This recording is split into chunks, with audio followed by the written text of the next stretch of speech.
Hi students, നമ്മളിന്ന് കെമിസ്ട്രിയിലെ first ചാപ്റ്ററാണ് discuss ചെയ്യുന്നത്. ഫസ്റ്റ് ചാപ്റ്റർ സോളിഡ് സ്റ്റേറ്റ് ആണ്. ഈ ചാപ്റ്റർ എന്ന് പറയുന്നത് സത്യത്തിൽ നിങ്ങൾ +1 കെമിസ്ട്രിയിൽ പഠിച്ചിട്ടുള്ള ചാപ്റ്റർ 5 ഉണ്ട്, സ്റ്റേറ്റ്സ് ഓഫ് മാറ്റർ, അതിൻ്റെ കണ്ടിന്യൂഷനാണ്. അപ്പോൾ ആ ചാപ്റ്ററിനകത്ത് നിങ്ങൾ ലിക്വിഡ് സ്റ്റേറ്റും അതുപോലെ തന്നെ ഗ്യാഷ്യസ് സ്റ്റേറ്റുമാണ് പഠിച്ചത്. ഈ വർഷം 3ാമത്തെ സ്റ്റേറ്റ് ആയിട്ടുള്ള സോളിഡ് സ്റ്റേറ്റ്. നമുക്ക് ആദ്യം ഈ 3 സ്റ്റേറ്റ്സുകളും തമ്മിലുള്ള ഡിഫറൻസസ് എന്താണെന്ന് പറഞ്ഞിട്ട് തുടങ്ങാം. എന്താണ് സോളിഡ്, ലിക്വിഡ്, ഗ്യാസസിന്റെ പ്രത്യേകത? ലിക്വിഡിനെയും ഗ്യാസിനെയും അപേക്ഷിച്ച് സോളിഡിനകത്ത് പാർട്ടിക്കിൾസ് വളരെ ക്ലോസർ ആയിട്ടാണ് കാണപ്പെടുന്നത്. അതായത് കണികകൾ തമ്മിൽ വളരെ അടുത്തായിരിക്കും, അല്ലേ? അതുപോലെ അവരുടെ ഫോഴ്സ് ഓഫ് അട്രാക്ഷൻ വളരെ കൂടുതലായിരിക്കും. Force of attraction between particles എന്ന് പറയുന്നത് വളരെ കൂടുതലായി. കണികകൾ തമ്മിലുള്ള ആകർഷണം വളരെ കൂടുതലാണ്. ആരെക്കാളും? ലിക്വിഡിനേക്കാളും ഗ്യാസിനേക്കാളും കൂടുതലായി. അതുപോലെ ലിക്വിഡിനെയും ഗ്യാസിനെയും അപേക്ഷിച്ച് എനർജി വളരെ കുറവായിരിക്കും സോളിഡ്സിന്. ഊർജം വളരെ കുറവാണ്. ഖരാവസ്ഥയിലുള്ള പദാർത്ഥങ്ങൾക്ക് ഊർജം വളരെ കുറവായിരിക്കും. അപ്പോൾ ഈ എനർജി കുറവായതുകൊണ്ടാണ് അവർക്ക്, നമ്മൾ സോളിഡ്സിന്റെ പ്രോപ്പർട്ടീസിൽ ഡിസ്കസ് ചെയ്യുമ്പോൾ നമ്മൾ പറയുന്ന എല്ലാ പെക്യുലാരിറ്റീസും പ്രത്യേകതകൾ അവർക്ക് വരുന്നു. ഇപ്പോൾ ഉദാഹരണത്തിന് അവർക്ക് ഡെഫിനറ്റ് ആയിട്ടുള്ള ഒരു മാസ് ഉണ്ട്, ഒരു ഷേപ്പ് ഉണ്ട് സോളിഡ്സിന്. മറ്റുള്ള സ്റ്റേറ്റിനെ അപേക്ഷിച്ച്, ലിക്വിഡിനെയും ഗ്യാസിനെയും അപേക്ഷിച്ച് നമ്മൾ പറയുകയാണെങ്കിൽ ഖരാവസ്ഥയിലുള്ള പദാർത്ഥങ്ങൾക്ക് വ്യക്തമായ ഒരു രൂപം, ഒരു ഷേപ്പ് ഉണ്ട് എന്നുള്ളതാണ്. അപ്പൊ ഈ ഡെഫിനറ്റ് ഷേപ്പിന് കാരണം എന്ന് പറയുന്നത് നമ്മൾ നേരത്തെ സൂചിപ്പിച്ച ഫോഴ്സ് ഓഫ് അട്രാക്ഷൻ. കണികകൾ തമ്മിലുള്ള അകലം കുറവായത്, അതുപോലെ കണികകൾ തമ്മിലുള്ള ആകർഷണം കൂടുതലായത്. ഫോഴ്സ് ഓഫ് അട്രാക്ഷൻ കൂടുതലാണ്, അല്ലെ? ആകർഷണം കൂടുതലാണ്. അതുപോലെ കണികകൾ തമ്മിലുള്ള അകലം കുറവാണ്. മോളിക്യൂൾസ് വളരെ അടുത്താണ് കാണപ്പെടുന്നത്. അപ്പൊ ഇതുകൊണ്ടൊക്കെയാണ് അവർക്ക് എനർജി കുറവായതും അതുപോലെ തന്നെ ഡെഫിനറ്റ് ആയിട്ട് ഒരു ഷേപ്പും ഉള്ളത്. അപ്പൊ ഈ ചാപ്റ്ററിൽ നമ്മൾ സോളിഡ്സിനെ പറ്റിയിട്ട് വളരെ വിശദമായിട്ട് ഡിസ്കസ് ചെയ്യാൻ പോവാണ്. സോളിഡ്സിനെ പ്രധാനമായി നമ്മൾ 2ആയി തരംതിരിച്ചിട്ടുണ്ട്. So solids are classified into 2 crystalline solids and amorphous solids. സോളിഡ്സിനെ നമ്മൾ പ്രധാനമായിട്ടും 2ആയിട്ട് തരംതിരിച്ചിട്ടുണ്ട്. ഏതൊക്കെയാണ്? ക്രിസ്റ്റലൈൻ സോളിഡ്സും അതുപോലെ അമോർഫസ് സോളിഡ്സും. അപ്പൊ എന്താണ് ക്രിസ്റ്റലൈൻ സോളിഡ്സ്, എന്താണ് അമോർഫസ് സോളിഡ്സ് എന്ന് നമുക്ക് നോക്കാം. ക്രിസ്റ്റലൈൻ സോളിഡ്സ് ആണ് സത്യത്തിൽ ട്രൂ സോളിഡ്സ്. സോളിഡ് സ്റ്റേറ്റ് എന്നുള്ള ഈ ചാപ്റ്ററിൽ നമ്മൾ ഡിസ്കസ് ചെയ്യുന്നത് മുഴുവൻ ക്രിസ്റ്റലൈൻ സോളിഡ്സിനെ പറ്റിയിട്ടാണ്. ബിക്കോസ് ക്രിസ്റ്റലൈൻ സോളിഡ്സിനെയാണ് നമ്മൾ യഥാർത്ഥ ഖര പദാർത്ഥങ്ങളായിട്ട്, ട്രൂ സോളിഡ്സ് ആയിട്ട് പരിഗണിക്കുന്നത്. അമോർഫസ് സോളിഡ് എന്നുള്ള പേരിന് അമോർഫസ് എന്ന് പറഞ്ഞാൽ നോ ഫോം എന്നാണ്. കൃത്യമായ ഒരു ഫോം ഇല്ല, ഒരു രൂപമില്ല, ഒരു ഷേപ്പ് ഇല്ല എന്നുള്ളതിന്റെ അടിസ്ഥാനത്തിലാണ് നമ്മൾ ഇവർക്ക് അമോർഫസ് സോളിഡ്സ് എന്ന് പേര് കൊടുത്തത്. So solids can be mainly classified into 2 crystalline solids and amorphous solids. Crystalline solids are considered as true solids. യഥാർത്ഥ ഖരാവസ്ഥയിലുള്ള പദാർത്ഥങ്ങളായിട്ട് നമ്മൾ പരിഗണിക്കുന്നത് ഇവരെയാണ്. അമോർഫസ് സോളിഡ്സിനെ നമ്മൾ ശരിക്കുള്ള സോളിഡ് ആയിട്ട് പരിഗണിക്കുന്നില്ല. അവരെ നമ്മൾ വിളിക്കുന്നത് സ്യൂഡോ സോളിഡ്സ് എന്നാണ്. എന്താ സ്യൂഡോ എന്ന് പറഞ്ഞാൽ? ഫാൾസ്, അല്ലെ? അതായത് ശരിക്കുള്ള സോളിഡുകളല്ല. സ്യൂഡോ സോളിഡ്സ് അഥവാ സൂപ്പർ കൂൾഡ് ലിക്വിഡ്സ് എന്നാണ് നമ്മൾ ഇവരെ വിളിക്കുന്നത്. സ്യൂഡോ സോളിഡ്സ് അഥവാ സൂപ്പർ കൂൾഡ് ലിക്വിഡ്സ്. അപ്പൊ നമുക്ക് ക്ലാസിഫിക്കേഷൻ വിശദമായിട്ട് പറയുമ്പോൾ ആ പോയിന്റുകളൊക്കെ ഞാൻ കൃത്യമായിട്ട് എക്സ്പ്ലെയിൻ ചെയ്യും. അപ്പൊ നമുക്ക് ഓരോന്നും നോക്കാം. ആദ്യം ഞാൻ ക്രിസ്റ്റലൈൻ സോളിഡ്സിന്റെ പ്രത്യേകതകളാണ് പറയുന്നത്. ഇത് ക്ലിയർ ആണല്ലോ, അല്ലേ? സോളിഡ്സിനെ 2 തരം ആക്കി മാറ്റിയിട്ടുണ്ട്. ക്രിസ്റ്റലൈൻ സോളിഡ്സും അതുപോലെ തന്നെ അമോർഫസ് സോളിഡ്സും. നമുക്ക് ഓരോന്നായിട്ട് നോക്കാം.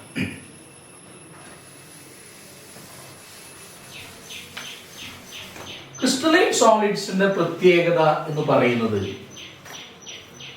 ഡെഫിനറ്റ് ആയിട്ടുള്ള ഒരു ജോമെട്രിക്കൽ ഷേപ്പ് ഉണ്ട്. ക്രിസ്റ്റലൈൻ സോളിഡ്സിന്റെ ഏറ്റവും പ്രധാനപ്പെട്ട പ്രത്യേകത എന്താണ്? They have definite geometrical shape അല്ലെ, ഡെഫിനറ്റ് ആയിട്ടുള്ള ജോമെട്രിക്കൽ ഷേപ്പ്, കൃത്യമായ ഒരു രൂപം, വ്യക്തമായ ഒരു രൂപം അവർക്കുണ്ട് എന്നുള്ളതാണ് ക്രിസ്റ്റലൈൻ സോളിഡ്സിന്റെ ഏറ്റവും പ്രധാനപ്പെട്ട പ്രത്യേകത. They have definite geometrical shape. അതുപോലെ തന്നെ ക്രിസ്റ്റലൈൻ സോളിഡ്സിന്റെ മറ്റൊരു പ്രത്യേകത, they have long range order. എന്താണ് ഈ ലോങ് റേഞ്ച് ഓർഡർ എന്ന് പറഞ്ഞത്? നമ്മൾ പറയില്ലേ ആ ക്ലാസ് നല്ല ഓർഡർ ആണ് കേട്ടോ, അല്ലെങ്കിൽ ഇത് കാണാൻ നല്ല ഓർഡർ. ഈ ഓർഡർ എന്ന് പറഞ്ഞാൽ സിസ്റ്റമാറ്റിക് അറേഞ്ച്മെന്റിനെ വിളിക്കുന്ന പേരാണ് ഓർഡർ. അപ്പൊ പാർട്ടിക്കിൾസ് സിസ്റ്റമാറ്റിക് ആയിട്ട് അറേഞ്ച് ചെയ്തിട്ടുണ്ട്. അതിങ്ങനെ ലോങ് റേഞ്ച്, ഒരുപാട് ദൂരേക്ക്. ഇപ്പൊ ഫോർ എക്സാമ്പിൾ നമ്മൾ ഡയമണ്ട് എടുക്കുക. ഡയമണ്ട് ഒരു ക്രിസ്റ്റലൈൻ സോളിഡാണ്. ഡയമണ്ട് നമ്മൾ നോക്കിക്കഴിഞ്ഞാൽ ഡയമണ്ടിന്റെ എല്ലാ ഭാഗത്തും ഒരു സിസ്റ്റമാറ്റിക് ആയിട്ടാണ് പാർട്ടിക്കിൾസ് അറേഞ്ച് ചെയ്തിരിക്കുന്നത് അല്ലെ. അപ്പൊ ഓർഡർ, ഒരു സിസ്റ്റമാറ്റിക് അറേഞ്ച്മെന്റ് ക്രിസ്റ്റലൈൻ സോളിഡ്സിനുണ്ട്. അതും കുറച്ച് ഡയറക്ഷനല്ല, ഒരുപാട് ഡയറക്ഷനില് നമുക്ക് ആ സിസ്റ്റമാറ്റിക് അറേഞ്ച്മെന്റ് കാണാൻ പറ്റും. അതാണ് ലോങ് റേഞ്ച് ഓർഡർ കൊണ്ട് ഉദ്ദേശിക്കുന്നത്. മറ്റൊരു പ്രത്യേകത, ഡെഫിനറ്റ് ആയിട്ടുള്ള ഒരു മെൽറ്റിംഗ് പോയിന്റ് അവർക്കുണ്ട്. ഡെഫിനിറ്റ് മെൽറ്റിംഗ് പോയിന്റ് ഉണ്ട്. What you mean by definite melting point? ഇപ്പൊ ഡയമണ്ട് നമ്മൾ മെൽറ്റ് ചെയ്യാം. ഡയമണ്ട് മെൽറ്റ് ചെയ്യുമ്പോൾ ഡയമണ്ടിന് ഒരു പർട്ടിക്കുലർ മെൽറ്റിംഗ് പോയിന്റ് ഉണ്ട്. ആ സമയത്ത് എത്തിയാൽ മാത്രമേ ഡയമണ്ട് മെൽറ്റ് ചെയ്യാൻ തുടങ്ങൂ. സോഡിയം ക്ലോറൈഡ് ഒരു ക്രിസ്റ്റലൈൻ സോളിഡാണ്. സോഡിയം ക്ലോറൈഡ് നമ്മൾ ഉരുക്കാണ്, മെൽറ്റ് ചെയ്യാണ്. ഉരുക്കാൻ തുടങ്ങുമ്പോൾ ഒരു പ്രത്യേക താപനില, ടെമ്പറേച്ചറിൽ എത്തിയാൽ മാത്രമേ അത് ഉരുകാൻ തുടങ്ങൂ. ഏതൊരു ക്രിസ്റ്റലൈൻ സോളിഡിനും ഡെഫിനറ്റ് ആയിട്ടുള്ള ഒരു മെൽറ്റിംഗ് പോയിന്റ് ഉണ്ട് എന്നുള്ള കാര്യം നമ്മൾ കൃത്യമായിട്ട് ഓർക്കണം. അപ്പൊ എന്തൊക്കെയാണ് ക്രിസ്റ്റലൈൻ സോളിഡ്സിന്റെ പ്രധാനപ്പെട്ട സവിശേഷതകൾ? They have definite geometrical shape. അവർക്ക് വ്യക്തമായ ഒരു രൂപമുണ്ട് അല്ലെ. രണ്ടാമത്തെന്താണ്? They possess long range order. വളരെ അധികം ദൂരേക്ക്, എത്ര ദൂരേക്ക് വേണമെങ്കിൽ, അത്യാവശ്യം ലോങ് ഡിസ്റ്റൻസിൽ അവർക്ക് സിസ്റ്റമാറ്റിക് ആയിട്ട് അറേഞ്ച്മെന്റ്, പാർട്ടിക്കിൾസിനെ വളരെ വ്യക്തമായ രീതിയിലാണ് അറേഞ്ച് ചെയ്തിരിക്കുന്നത്. ഡെഫിനറ്റ് മെൽറ്റിംഗ് പോയിന്റ് ഉദ്ദേശിക്കുന്നത് ഓരോ ക്രിസ്റ്റലൈൻ സോളിഡും അതിന്റെ ഉരുകൽ നില, ആ താപനില എത്തിയാൽ മാത്രമേ ഉരുകുകയുള്ളൂ അല്ലെ. മറ്റൊന്ന്, ഡെഫിനറ്റ് ആയിട്ടുള്ള ക്ലീവേജ് പ്രോപ്പർട്ടി ഉണ്ട്. എന്താ ക്ലീവേജ് കൊണ്ട് ഉദ്ദേശിക്കുന്നത്? നമ്മളൊരു ഷാർപ്പ് ടൂൾ ഉപയോഗിച്ചിട്ട് ഒരു ക്രിസ്റ്റലൈൻ സോളിഡ് പൊട്ടിക്കുക. ഫോർ എക്സാമ്പിൾ നമ്മൾ ഡയമണ്ട് ഒരു ഷാർപ്പ് ടൂൾ ഉപയോഗിച്ച് ഡയമണ്ട് പൊട്ടിക്കുകയാണെന്ന് ചോദിക്കുക. ഡയമണ്ട് ഒരു ക്രിസ്റ്റലൈൻ സോളിഡാണ്, ഏറ്റവും ഹാർഡസ്റ്റ് ആയിട്ടുള്ള സബ്സ്റ്റൻസ് ആണ്. അപ്പൊ ഏതെങ്കിലും ഒരു ക്രിസ്റ്റലൈൻ സോളിഡിനെ നമ്മൾ ഒരു ഷാർപ്പ് ടൂൾ കൊണ്ട് പൊട്ടിച്ചു കഴിഞ്ഞാൽ പൊട്ടിയ ഭാഗത്ത് വളരെ പ്ലെയിൻ ആയിരിക്കും, അതുപോലെ തന്നെ സ്മൂത്ത് ആയിരിക്കും അല്ലെ. അപ്പൊ ഷാർപ്പ് ടൂൾ കൊണ്ട് നമ്മളൊരു ക്രിസ്റ്റലൈൻ സോളിഡിനെ കട്ട് ചെയ്ത് കഴിഞ്ഞാൽ ആ കട്ട് ചെയ്ത ഭാഗത്ത് എന്തായിരിക്കും? റെഗുലർ ആയിട്ടുള്ള ഒരു ക്ലീവേജ് ആയിരിക്കും, അതുപോലെ പ്ലെയിൻ ആയിരിക്കും, സ്മൂത്ത് ആയിരിക്കും. അങ്ങനെയാണെങ്കിൽ നമുക്ക് പറയാം അതൊരു crystalline സോളിഡാണ്. So crystalline solid possess a definite cleavage, that is when they cut using a sharp tool, plain and smooth surfaces are produced. These newly formed surfaces will be plain and smooth. അല്ലേ? അപ്പോൾ definite cleavage property അവർ കാണിക്കുന്നുണ്ടെന്നുള്ള കാര്യം നമ്മൾ അവിടെ ഓർക്കേണ്ടത്. Crystalline സോളിഡ്സിന്റെ മറ്റൊരു പ്രത്യേകത, they are anisotropic in nature. Anisotropic ആണ് crystalline solids. എന്താണ് നമ്മൾ ഈ അനൈസോട്രോപിക് കൊണ്ട് ഉദ്ദേശിക്കുന്നത്? ഇപ്പൊ ഒരു crystalline solid, for example sodium chloride, ഉപ്പ് അല്ലെ. സോഡിയം ക്ലോറൈഡ് ഒരു ക്രിസ്റ്റലൈൻ സോളിഡ് ആണ്. ഇതിലേക്ക് നമ്മള് ലൈറ്റ് കടന്നു പോകും. അപ്പൊ സ്വാഭാവികമായിട്ട് അവിടെ റിഫ്രാക്റ്റീവ് ഇൻഡെക്സ് ഉണ്ടായിരിക്കും. അതുപോലെ നമ്മൾ ഇതിന്റെ ഇലക്ട്രിക്കൽ കണ്ടക്ടിവിറ്റി മെഷർ ചെയ്യണം. അപ്പൊ ഇലക്ട്രിക്കൽ കണ്ടക്ടിവിറ്റി, അതുപോലെ റിഫ്രാക്റ്റീവ് ഇൻഡെക്സ് തുടങ്ങിയ പ്രോപ്പർട്ടീസ് നമ്മൾ നോക്കുക.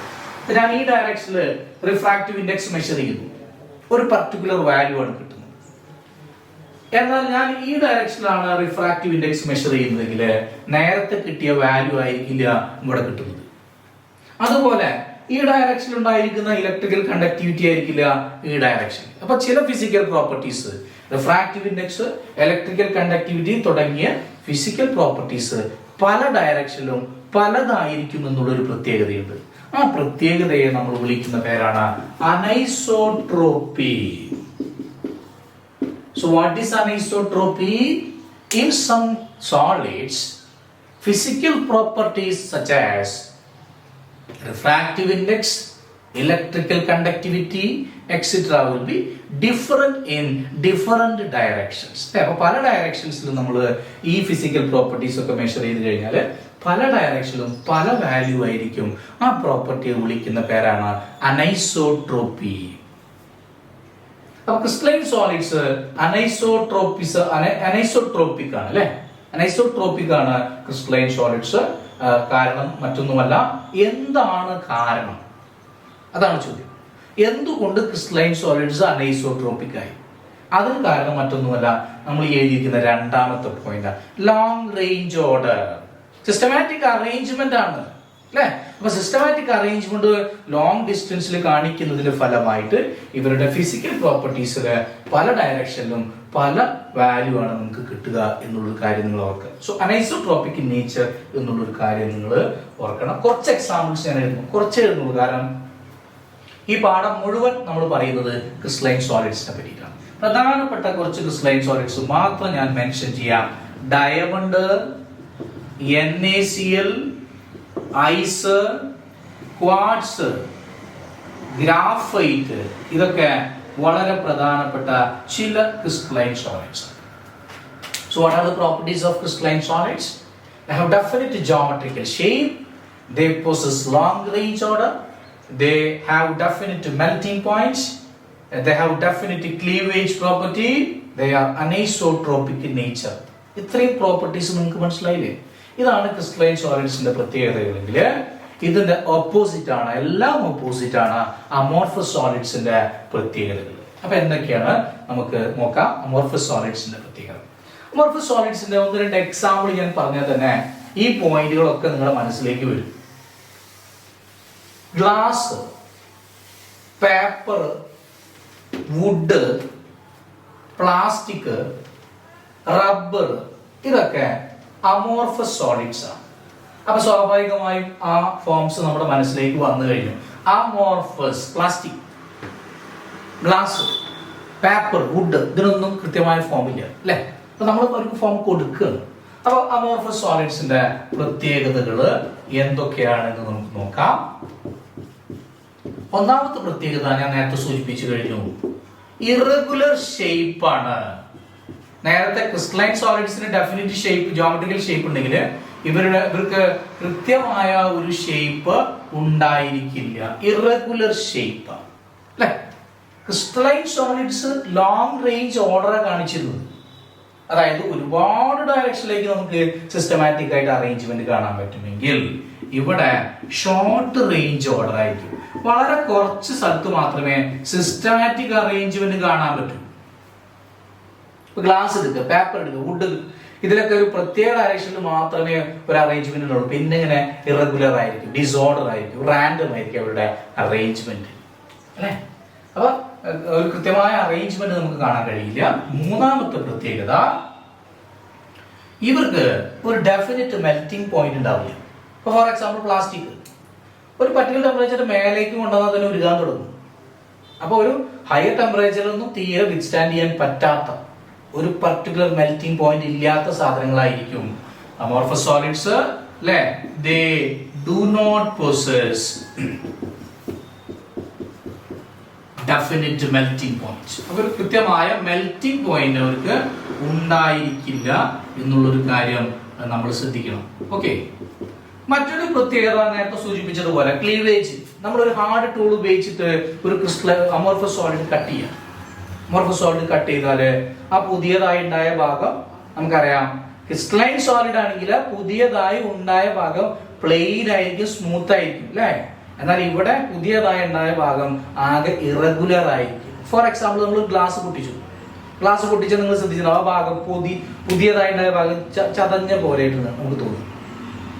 പ്ലാസ്റ്റിക് ആണെങ്കിലും വുഡ് ആണെങ്കിലും ഏത് അമോർഫസ് സോളിഡ് ആണെങ്കിലും ആ ന്യൂലി ഫോംഡ് സർഫസ് പ്ലെയിനും സ്മൂത്തും ആയിരിക്കില്ല. അപ്പൊ ഇറഗുലർ ക്ലീവേജ് എന്നുള്ളൊരു പ്രത്യേകതയാണ് ഇവർക്കുള്ളത്. നേരത്തെ നമ്മൾ സൂചിപ്പിച്ചു ക്രിസ്റ്റലൈൻ സോളിഡ്സ് അനൈസോട്രോപ്പിസം കാണിക്കുന്നുവെങ്കിൽ ഇവരെന്തായിരിക്കും, ഇവര് ഐസോട്രോപിക് ആയിരിക്കും എന്നുള്ളത്. So what do you mean by isotropic? Physical properties, physical properties such as electrical conductivity, refractive index will be same in all direction. ഏത് ഡയറക്ഷനിൽ നമ്മൾ മെഷർ, ഫോർ എക്സാമ്പിൾ നമ്മൾ ഗ്ലാസ്സിലേക്ക് നമ്മൾ ഈ പ്രോപ്പർട്ടീസ് മെഷർ ചെയ്യാം. ഗ്ലാസ്സിലെ എല്ലാ ഡയറക്ഷനിലും ഇലക്ട്രിക്കൽ കണ്ടക്ടിവിറ്റിയും റിഫ്രാക്റ്റീവ് ഇൻഡെക്സും ഇലക്ട്രിക്കൽ റെസിസ്റ്റൻസും ഒക്കെ എന്തായിരിക്കും, സെയിം ആയിരിക്കും എന്നുള്ളത്. കാരണം മറ്റൊന്നുമല്ല, they possess short range order. അല്ലേ? അപ്പോൾ ഇത്രയും പ്രോപ്പർട്ടി നിങ്ങൾക്ക് കൃത്യമായി മനസ്സിലായിട്ടുണ്ടാവും. അപ്പോൾ ഐസോട്രോപ്പിസം നമുക്ക് എങ്ങനെ ഡിഫൈൻ ചെയ്യാൻ പറ്റും? ഐസോട്രോപ്പിയുടെ ജസ്റ്റ് ഓപ്പോസിറ്റ് ആയിട്ട് in some solids physical properties such as electrical conductivity, refractive index etc. will be same in all directions. This is known as isotropism. So remember that.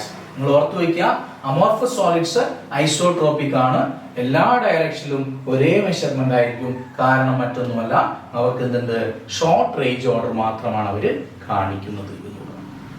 So these are the major differences between crystalline solids and amorphous solids. ഇത് കൃത്യമായി മനസ്സിലായിട്ടുണ്ടാവും എന്ന് വിചാരിക്കുന്നു. നമുക്ക് ഇനി പറയാനുള്ളത്, ഞാൻ നേരത്തെ സൂചിപ്പിച്ചു, ഈ പാഠം സോളിഡ് സ്റ്റേറ്റ് ആയതുകൊണ്ട് we are only discussing about crystalline solids because crystalline solids are considered as true solids. അല്ലേ? അപ്പൊ ഇനി നമുക്ക് ഇതിനകത്ത് ക്രിസ്റ്റലൈൻ സോളിഡ്സ് മാത്രമേ ഈ പാഠത്തിൽ പറയാനുള്ളൂ. ക്രിസ്റ്റലൈൻ സോളിഡ്സ് ആണ് ട്രൂ സോളിഡ്സ്. അമോർഫസ് സോളിഡ്സ് നമ്മൾ വിളിക്കുന്ന പേരെന്താണ്? Pseudo solids or super cooled liquids എന്നാണ്. അല്ലേ? വേണമെങ്കിൽ അതും കൂടെ നമുക്ക് ഇതിനകത്ത് ഉൾപ്പെടുത്താം. They are pseudo solids or super cooled liquids. മനസ്സിലായോ? ഇപ്പൊ സ്യൂഡോ സോളിഡ്സോ അതും അല്ലെങ്കിൽ സൂപ്പർ കൂൾഡ്, വളരെ പെട്ടെന്ന് കട്ടയായിരിക്കുന്ന ലിക്വിഡ്സ് ആയിട്ടാണ് നമ്മൾ ഇവരെ കൺസിഡർ ചെയ്യുന്നത്. So they are not considered as true solids. Which are the true solids? ഏതാണ് ശരിക്കുള്ള സോളിഡുകൾ? Crystalline solids. അല്ലേ? ഇവരുടെ എക്സാമ്പിൾ നമുക്ക് നോക്കാം. Glass, paper, wax, rubber, plastic, wood, ഇതൊക്കെ അമോർഫസ് സോളിഡ്. ഇതിന് എക്സാമ്പിൾ തരാനുള്ള കാരണം മറ്റൊന്നുമല്ല, നമുക്ക് ഇനി ഈ ചാപ്റ്ററിൽ ഇവരെ പറ്റി ഒന്നും പറയാനില്ല. ഇനി നമുക്ക് ആരെ പറ്റി മാത്രമാണ് പറയാനുള്ളത്? ക്രിസ്റ്റലൈൻ സോളിഡ്സിനെ പറ്റി മാത്രമാണ് പറയാനുള്ളത്. അത് നമ്മൾ നെക്സ്റ്റ് സെഷനിലാണ് ഡിസ്കസ് ചെയ്യുന്നത്. സോ ഇന്ന് എടുത്തത് മുഴുവൻ ക്ലിയർ ആയിട്ടുണ്ടാവും എന്ന് വിചാരിക്കുന്നു. ഇതുമായി ബന്ധപ്പെട്ട് നിങ്ങൾക്ക് സംശയങ്ങളോ മറ്റെന്തെങ്കിലും നിർദ്ദേശങ്ങളോ ഉണ്ടെങ്കിൽ കമന്റ് ബോക്സിൽ ടൈപ്പ് ചെയ്യുക. മറ്റൊരു ഇതിന്റെ അടുത്ത കാര്യങ്ങളുമായിട്ട് നമുക്ക് നെക്സ്റ്റ് ക്ലാസ്സിൽ വീണ്ടും കണ്ടുമുട്ടാം. Thank you.